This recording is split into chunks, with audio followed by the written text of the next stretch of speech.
কি করছি তা? খড়ি ফাটাচ্ছু আর কি করিম? খড়ি ফাটবা হাচা গ্যাসটা যদি ফুরাই যায় তো কি করবো? কেন এখানে গ্যাসটা তো এই ভরে আনলো মুই। এই ভরে আলো কতদিন ফুরাইছি কতি গ্যাসটা নিচের নামে গেছে ফুরাই যাবে, কখন ফুরাই যায় না যায় বোঝা যায়।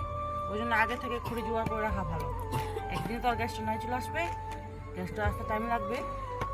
হঠাৎ করে ধর আম দিতে ধর গ্যাসটাই ফুরাই গেল, তাহলে কি করিম? ওই জন্য আগে থেকে খড়ি ফাটা রাখেছো। খড়িখানা যে ফাটাচ্ছে পুই এত মোটা, মোটা ফাটা হবে নি এখন মোটা কয়ে না কহে না মোটা, না এখন তো এমনি ভাঙি যাবে। হ্যাঁ ভাঙে তো দেখু এমনি ভাঙি যাবে। কেমন ভাঙেছে দেখু না তে। আচ্ছা তুই ফাটা মুই করো খড়ি টড়ি নাই ফাট পারিম। ফাটাই দে তারপরে খুললা তখন কতলা খুলি ফাটাবি দেখতে পাচ্ছি না